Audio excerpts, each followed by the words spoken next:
Orang yang beriman itu hidup takut akan Tuhan. Katakan amin. Tadi saya bilang, oh, iman itu sederhana, percaya Allah ada. Sadar Tuhan bahasanya. Orang yang sadar Tuhan akan hidup takut akan Tuhan.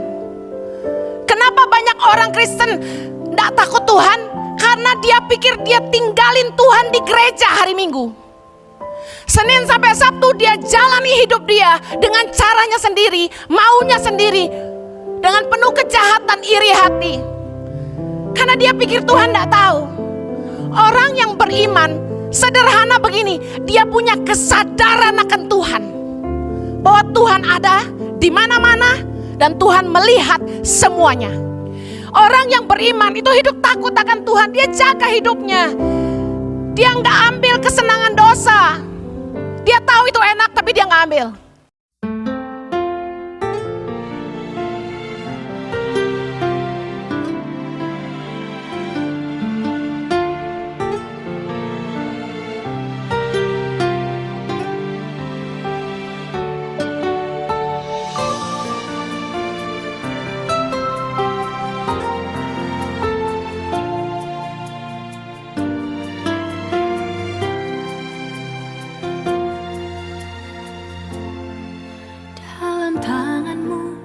Serahkan hidupku,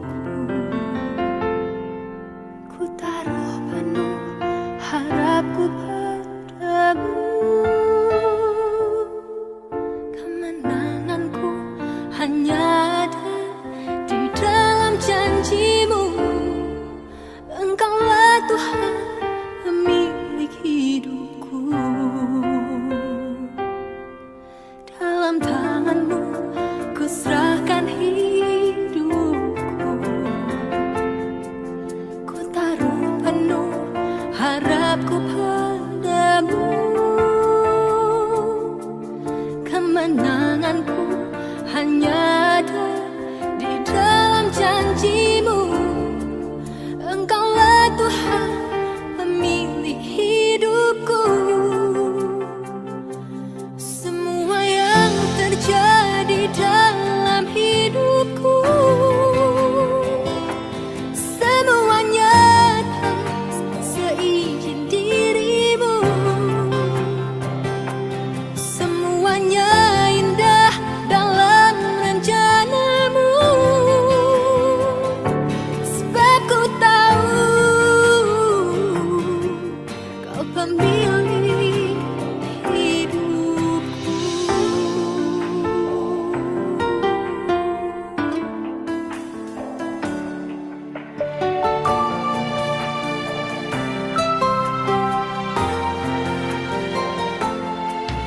Dalam tanganmu ku serahkan hidupku, ku taruh penuh harapku padamu. Kemenanganku hanya ada di dalam janjimu. Engkaulah Tuhan pemilik hidupku. Semua yang terjadi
aku lihat bukti kasih-Mu, Kau menderitakan ikanku.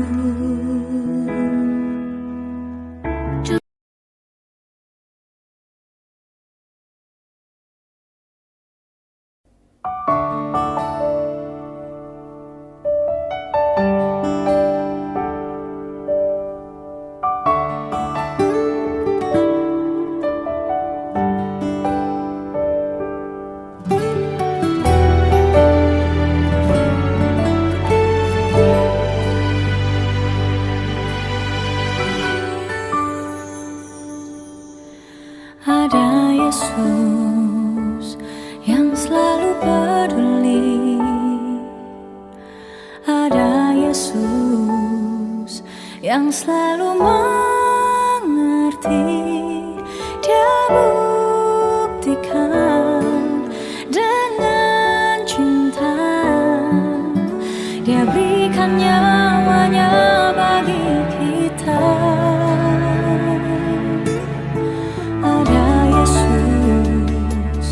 Yang selalu peduli.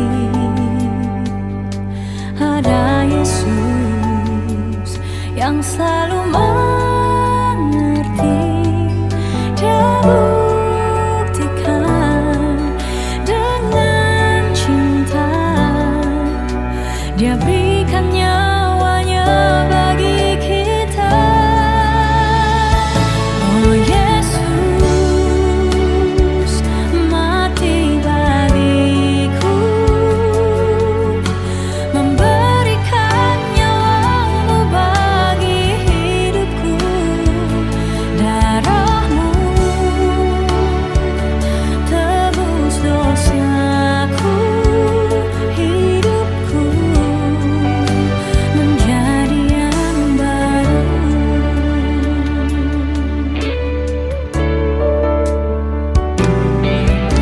Ada Yesus yang selalu peduli.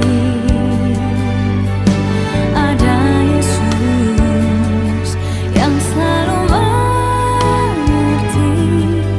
Dia buktikan dengan cinta.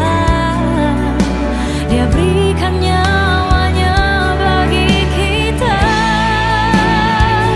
Oh Yesus mati bagiku, memberikan nyawa-Mu bagi hidupku. Darah-Mu tebus dosa. Halo, shalom. Jangan skip dulu. Karena ada kabar sukacita di pagi ini. Di Yesaya 45 ayat 2 dikatakan, Aku yang akan berjalan di depanmu, dan kamu tidak akan sendirian. Berarti apa saudara? Hari ini kabar sukacita yang akan kita sampaikan bahwa Yesus yang akan berjalan dalam hidup kita. Di tengah situasi apapun juga kita percaya ada Yesus yang selalu memberikan kekuatan. Bahkan Dia menjamin Dia akan berjalan di depan kita. Ayo, apa masalah saudara? Katakan, aku punya Yesus yang luar biasa. Sehingga gak ada kegelisahan, gak ada kekhawatiran di hidup kita. Kita percaya siapa yang ada di depan kita. Daud pun berkata, gadamu dan tongkatmu itulah menghibur aku. Ada kekuatan yang luar biasa. Hari ini saudara, di tengah situasi seperti ini, kita yakin kita punya Yesus yang luar biasa. Allah yang berjalan di depan kita. Karena Allah sendiri yang bekerja menurut perkara yang luar biasa akan terjadi dalam hidup kita. Kita akan tutup dengan doa. Terima kasih Bapa, kesempatan yang indah ini kami boleh mengandalkan Tuhan dalam segala perkara. Karena kami punya Allah yang selalu berjalan di depan kami. Sehingga kami boleh kuat di dalam nama Tuhan kami, Yesus Kristus. Kami boleh lakukan perkara yang hebat. Tetap semangat, haleluya, amin. Jadi di minggu ini kita diperingatkan melalui mimpi itu. Di mimpi itu, jadi aku cerita dulu ya mimpinya seperti apa. Di mimpi itu, banyak sekali anak-anak Tuhan setelah beribadah, setelah pelayanan, mereka diserang dengan Dracula. You know, Dracula itu penghisap darah. Ya, betul. Nah, jadi Tuhan ingin menyampaikan sebuah pesan melalui mimpi ini. Mimpi ini tuh artinya gini. Dracula adalah spirit yang menggambarkan penghisap darah atau penghisap energi. Nah, anak-anak Tuhan, para pelayan Tuhan, hati-hati dengan spirit vampire energi. Contohnya seperti apa sih? Mereka yang punya spirit vampire energy biasanya adalah orang-orang yang kita layani, tetapi mereka cuma mau curhat aja. Mereka mau dibenarkan, mau mendapatkan pembenaran, misalnya curhat sesuatu atau mengaku dosa, tapi ujung-ujungnya mereka mau kita tuh pro ke dia, membenarkan dosanya dan lain sebagainya, dan mereka nggak mau bertobat. Nah, hati-hati. Ini spirit vampire energy. Karena mereka akan membuat atau menyedot dari energi kita. Kita kan kayak jadi lelah emotionally gitu ya. Bahkan mereka lebih cenderung drama atau emosional dan menguras emosi kita juga. Cuman mau curhat tapi tidak mau berubah. Nah, hati-hati. Pelayanan itu benar dan baik. Tapi kalau salah orang atau kita tidak berhati-hati, kita tidak berjaga-jaga, maka kita yang kena nantinya. So guys, minggu ini hati-hati dengan vampire energy. Tapi bukan buat para pelayan Tuhan aja ya. Untuk semua kita nih yang mungkin di dalam kehidupan sehari-hari kita bertemu dengan banyak orang. Tapi mereka adalah orang-orang yang mungkin suka menguras emosi kita. Kalau ngomong itu gosip, itu juga tuh sama ya, vampire energy membuat kita, roh kita menjadi lemah, iman kita menjadi drop, dan lain sebagainya. Atau mereka pengen curhat ketika kita nasehatin, mereka nggak mau ngedengerin, bahkan mereka bilang kita sok tahu atau iya doang. Nah, ini hati-hati, ini ciri-ciri vampire energy.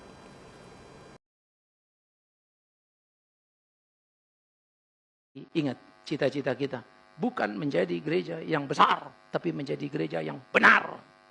Bahwa kita benar lalu Tuhan bikin besar, itu bisnisnya Tuhan lah itu. Bisnis kita bagaimana bisa benar. Apa pekerjaanmu? Ya, itulah pelayananmu. Di mana kau bekerja, itulah ladangmu. Jadi kalau kalian kerja di kantor, saya di gereja, ingat ya, tidak lebih suci saya dari kalian. Tidak lebih hebat saya dari kalian, karena saya di gereja. Ya ada pegawai kerja di kantor. Dia pegawai, tapi jujur. Atasannya bilang, aduh ini orang luar biasa.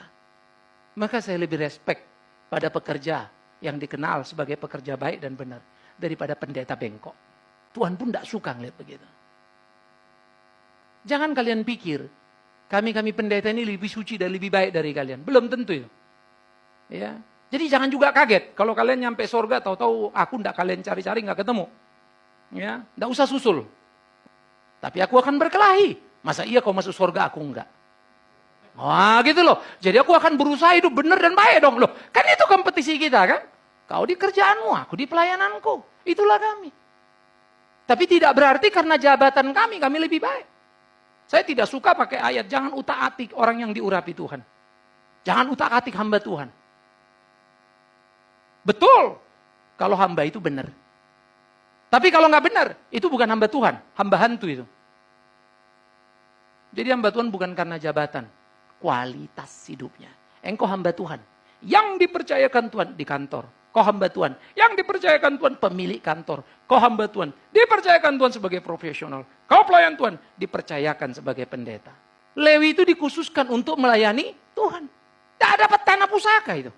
Yang lain-lain yang dapat tanah pusaka. Lalu mereka kumpulkan 10% kan? Perpuluhan. Kali 11 suku, 110. Lewi terima 110. Tapi bukan buat dia itu. Dikelola. Ada 4 postingnya. Hamba Allahnya, bait Allahnya, janda miskinnya Israel, orang asing, non-Israel. Mereka mesti urus. Itu sebab di mana gereja hadir, mestinya damai sejahtera itu ada. Karena dia care sama yang lain-lainnya.